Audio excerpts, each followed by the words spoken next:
अब यहाँ पर एक और बात समझने वाली है कि क्या साइनोसाइटिस के केसेस में नाक की सर्जरी की भी आवश्यकता होती है।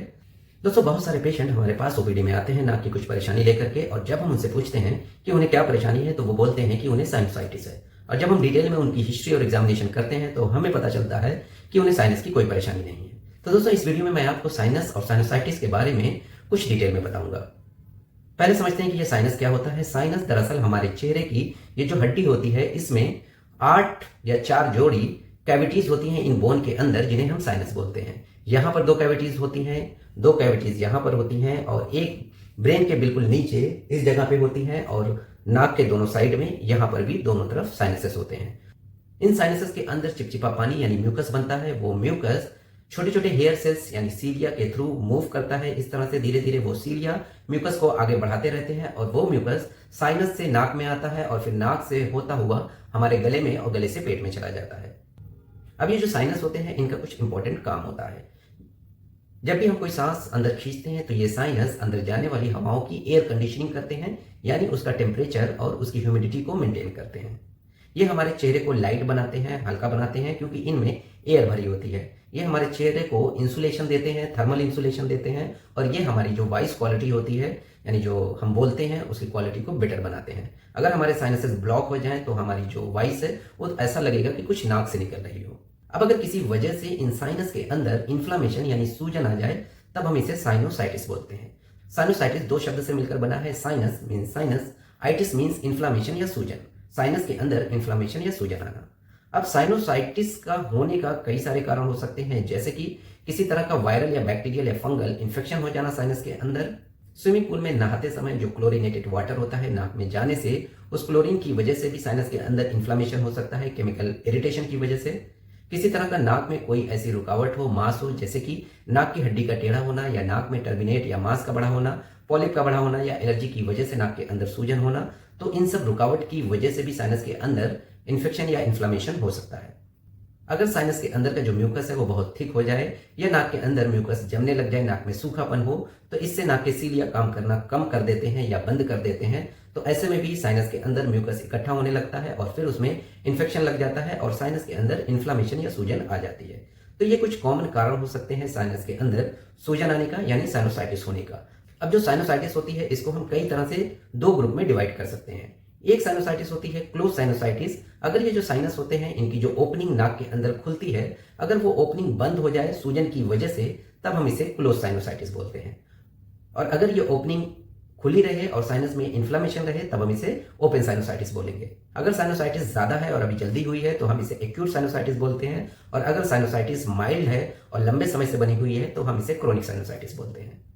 अब किस तरह की साइनोसाइटिस है, एक्यूट है या क्रोनिक है, ओपन है या क्लोज है, और कौन सा साइनस इन्वॉल्व है, फ्रंटल, एथमॉइड, मैक्सिलरी या स्फिनॉइड साइनस, इसके बिना पर साइनोसाइटिस के सिम्टम्स वैरी कर सकते हैं।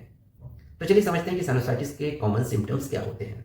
नाक बंद लग सकती है, नाक से पानी आ सकता है, या नाक से गाढ़ा बलगम आ सकता है, जो कि येलो भी हो सकता है, पीला हो सकता है। चेहरे में भारीपन लग सकता है, या किसी एक एरिया में भारीपन लग सकता है जो साइनस इन्वॉल्व हो, या सर पे इस जगह पे दर्द हो सकता है, या पूरे फेस में दर्द हो सकता है, या फिर माथे पे दर्द हो सकता है। सर को आगे झुकाने में चेहरे में भारीपन बढ़ सकता है। गले में कुछ खराश हो सकती है, या गले में कुछ फंसा हुआ लग सकता है, या फिर बुखार हो सकता है, कमजोरी लग सकती है, या फिर पूरे शरीर में भी दर्द हो सकता है। ये डिपेंड करता है कि एक्यूट साइनोसाइटिस है या क्रोनिक है। जब हम ऐसे पेशेंट को एग्जामिन करते हैं तो उनकी नोज के अंदर कुछ हमें पस जैसा दिख सकता है, और जब इन पेशेंट का साइनस हम प्रेस करके टेंडरनेस यानी पेन चेक करते हैं तो साइनस टेंडरनेस मिल सकती है। एक्यूट केसेस में साइनस टेंडरनेस मिलती है, क्रोनिक केसेस में साइनस टेंडरनेस मिलना जरूरी नहीं है। जो क्रोनिक केसेस होते हैं उनमें यही सारे लक्षण माइल्ड ग्रेड के होते हैं और लंबे समय से बने होते हैं। तो डॉक्टर साइनोसाइटिस को डायग्नोज करने के लिए आपकी नोज का और साइनस का एग्जामिनेशन कर सकते हैं, नाक के अंदर दूरबीन से एग्जामिनेशन कर सकते हैं, या चेहरे का एक्सरे या सिटी स्कैन करा सकते हैं।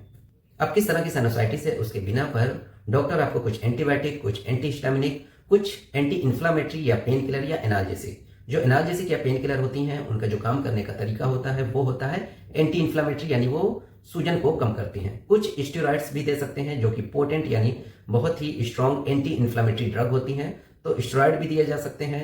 कुछ नेजल ड्रॉप्स हो सकते हैं, सलाइन नेजल ड्रॉप हो सकता है, या ज़ाइलोमेटाज़ोलिन नेजल ड्रॉप हो सकता है, या फिर स्टेरॉइड के नेजल स्प्रे हो सकते हैं। नाक से भाप लेने को बताया जा सकता है। इन सब इलाज के साथ साथ ये भी पता करना जरूरी होता है कि पेशेंट में साइनोसाइटिस हुई किस वजह से है। अगर उसके होने का कोई कारण मिलता है तो उसका भी इलाज किया जाता है।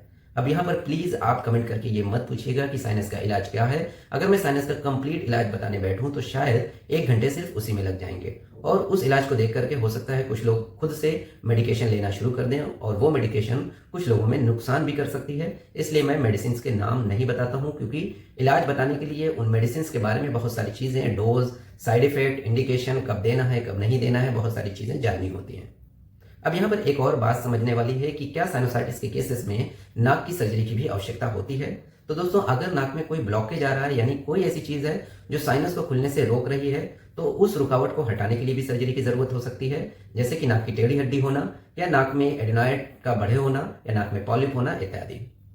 दोस्तों, यूजुअली जो एक्यूट साइनोसाइटिस होती है उसमें ऑपरेशन की जरूरत नहीं होती है, वो मेडिसिन से ठीक हो जाती है। लेकिन जो क्रोनिक साइनोसाइटिस होती है उसमें कई बार ऑपरेशन की आवश्यकता होती है। जो साइनोसाइटिस के केस में ऑपरेशन किए जाते हैं उसे हम फेस सर्जरी बोलते हैं, यानी कि फंक्शनल एंडोस्कोपिक साइनस सर्जरी। इस सर्जरी में दूरबीन से देख करके सिर्फ उतने ही एरिया को करेक्ट किया जाता है जहां पे प्रॉब्लम होती है। इसीलिए इसे फंक्शनल सर्जरी कहते हैं, क्योंकि इसमें नाक के अंदर के फंक्शन को जितना हो सके उतना मेंटेन रखने की कोशिश की जाती है। कई बार साइनस सर्जरी में सिर्फ जो साइनस की ओपनिंग होती है उसको थोड़ा बड़ा करने की जरूरत होती है, और उतने से साइनोसाइटिस रिलीव हो जाती है। तो किस तरह की सर्जरी होगी ये डिपेंड करता है कि पेशेंट में किस टाइप का साइनोसाइटिस है और किस वजह से है। तो दोस्तों, आज के लिए इतना ही। मिलते हैं नेक्स्ट वीडियो में एक और टॉपिक के साथ। Thank you.